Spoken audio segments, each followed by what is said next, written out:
याच्यासाठी बसलं की त्यांनी चांगली प्रक्रिया यावेळेस आंदोलनात सुरू केली. GR काढणं, शिंदे समितीला मुदत वाढ देणं, 58 लाख नोंदीचे प्रमाणपत्र वाटप करण्यासाठी आदेश देणं, गॅजेटियर रोखू नका हे पण सांगितलंय त्यांनी. हैदराबाद गॅजेटियरनुसार प्रमाणपत्र देण्यासाठी SOP त्यांनी दिली, आदेश पण खाली दिले. बलिदान गेलेल्या कुटुंबांचा विषय सुद्धा मार्गी काढत दिले. गुन्ह्याच्या संदर्भातली सगळी माहिती त्यांनी आता सरकारनं गृह मंत्रालयाकडून घेणं सुरुवात आहे, हे मागे घेतो. म्हणून थोडासा विश्वास बसला. मला वाटतं कायम विश्वास ह्यो जिंकणं सरकारचं काम आहे आणि ते त्यांनी केलं पाहिजे. आम्ही आता विश्वास ठेवणं आमची जबाबदारी आहे आंदोलक म्हणून. आता आम्ही ठेवलाय. याचा अर्थ असा नाहीये की तुम्ही वाटोळं जरी केलं तरी आम्ही शांत बसूया, हे तुमचा गैरसमज असू शकतो. याच्यासाठी बसलं की त्यांनी चांगली प्रक्रिया यावेळेस आंदोलनात सुरू केली. GR काढणं, शिंदे समितीला मुदत वाढ देणं, 58 लाख नोंदीचे प्रमाणपत्र वाटप करण्यासाठी आदेश देणं, गॅजेटियर रोखू नका हे पण सांगितलंय त्यांनी. हैदराबाद गॅजेटियरनुसार प्रमाणपत्र देण्यासाठी SOP त्यांनी दिली, आदेश पण खाली दिले. बलिदान गेलेल्या कुटुंबांचा विषय सुद्धा मार्गी काढत गेले. गुन्ह्याच्या संदर्भातली सगळी माहिती त्यांनी आता सरकारनं गृह मंत्रालयाकडून घेणं सुरुवात आहे, हे मागे घेतो. म्हणून थोडासा विश्वास बसला. मला वाटतं कायम विश्वास ह्यो जिंकणं सरकारचं काम आहे आणि ते त्यांनी केलं पाहिजे. आम्ही आता विश्वास ठेवणं आमची जबाबदारी आहे आंदोलक म्हणून. आता आम्ही ठेवलाय. याचा अर्थ असा नाहीये की तुम्ही वाटोळं जरी केलं तरी आम्ही शांत बसूया, हे तुमचा गैरसमज असू शकतो सरकार म्हणून. मी त्यातला नाहीये.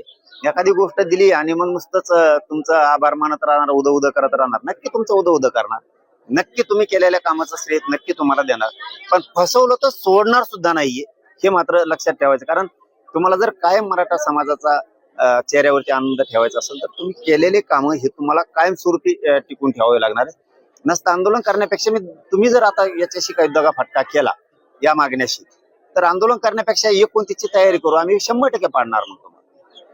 दादा, ज्यावेळेस तुम्ही आज अंबाबाई मंदिरात जात होता त्यावेळेस कोल्हापूर गॅजेट लागू करा किंवा अशा पद्धतीची मागणी खरं कोल्हापूरकरांनी केल्याचं पाहायला मिळते. कसं पाहता या मागणी? काय असतं, प्रत्येक वेळेस आपल्यावरतीच अन्याय झालेला असतो आणि ज्यावेळेस अन्याय लोकांच्या लक्षात येतो की आपल्यावरती हसून अन्याय होतो. जसं की आता भाविकांनी रस्त्यानं जाताना बऱ्याच जणांनी असं म्हणले की आपलं कोल्हापूरचं गॅजेट लागलंच पाहिजे, सातारा संस्थांचं सुद्धा लागलंच पाहिजे.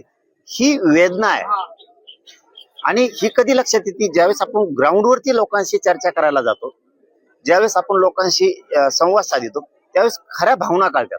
भाषणातल्या भावनाच असतील असं कशावर, पण ज्यावेळेस आपण ग्राउंडवरती जातो त्यावेळेस त्याच्या लक्षात येतं की पश्चिम महाराष्ट्र असो, मराठवाडा असो, नाही विदर्भ असो, लेकरांचं वाटोळं आरक्षणासाठी व्हायला लागलं. आणि आरक्षण असून आता या गॅजेटियर मध्ये इथल्या जनगणनेत खूप लाखात नोंदी आहेत, नोंदीच्या खूप लाखात.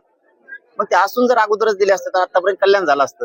त्यांना असं वाटतं की हे जर लागू झालं तर आपल्या लेकरा बाळाचं कल्याण होईल आणि त्यांच्या लेकरा बाळासाठी लढतोय. कोल्हापूर सातारा संस्थांचं गॅजेटियर 100% लागू होणार, फक्त लोकांनी एकजूट राहावं. सरकारचा वेळ काढूपणा यामध्ये साधारण दिसतोय. तत्कालीन मुख्यमंत्री शिंदेसोबत तुमचं बोलणं झालं, त्यांच्या शब्दावर तुम्ही बोलताना मागे आला होता, समाजासाठी सरकारवर विश्वास ठेवला होता. आताचे मुख्यमंत्री मात्र लक्ष देत नाही आहेत, वेगवेगळ्या मार्गाने तुमचे विरोधक समोर आणताय. कसं बघता सरकारच्या या भूमिका? नाही, आता मुख्यमंत्री माझे वेगवेगळे विरोधक पुढे आणून काय करणार आहेत? माझं काय करणार काय ते माझं? कारण आता एकतर कोण ते पुढे घालतेत, त्याला काम नाहीये, त्या विरोधकाला काहीतरी टीका करायची म्हणून करायची. तुमच्या आयुष्यात तुम्ही लोकांना काय दिलं? माझ्या गोरगरीब समाजाला तुमच्या आयुष्यात तुम्ही जर माझ्यावरती टीका करताय, खोटे आरोप करताय, तुम्ही तुमच्या आयुष्यात तुम्ही ज्यावेळेस लढत होता त्यावेळेस तुम्ही काय दिलं? मी तरी काही ना काहीतरी दिलंय. माझ्या समाजाच्या लेकराला सुखाचा घास घालण्याचं तर किमान मी एक होण्या घास भरवण्याचं काम करतो. नाही माझ्याची त्या लेकराला माझ्या समाजाच्या पोटभर देणं झालं, किमान एक घास तरी त्याच्या भरवण्याचं कार्य मी करतोय. मी पुण्याचं काम ते करतोय.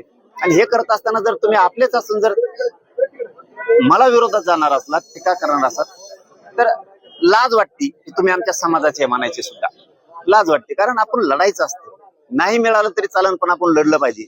येस, प्रत्येकच वेळेस येईल असं नाहीये, काही वेळेस येईल काही वेळेस येणार नाही, पण आपण लढत राहिलं पाहिजे. या भूमिकेत समाज म्हणून आपण असलं पाहिजे. तुम्ही त्यांच्यावरती टीका, माझ्यावरती टीका करणार त्यांचं ऐकून मी थांबणारच नाहीये ना. समाजाच्या लेकराला मला अधिकारी साहेब बनवून बघायचं आणि ते मी बघणार आहे. तुम्ही कितीही आटापिटा केला, माझ्या विरोधात कितीही टीका केली तरी मी थांबत नाहीये. आणि माझ्या मराठा समाजाला चांगलं कळतंय इतकं प्रामाणिक जर काम करतोय तर आपण त्याच्या पाठीशी राहिलं पाहिजे. माझं फक्त मुख्यमंत्र्यांनाच आव्हान आहे, तुम्ही असले जर करत असला तर चक्के पंजे करू नका, कारण तुमच्या हाताला मी कधीही लागणार नाही. उलट माझ्या नादी लागल्यामुळं तुमचा कधी न होणारा ते देवारा होईल, तुमचं न होणारं ते वाटोळं माझ्या हातातून होईल. त्याच्यामुळे मुख्यमंत्र्यांनी विनाकारण माझ्या नादी लागू नका.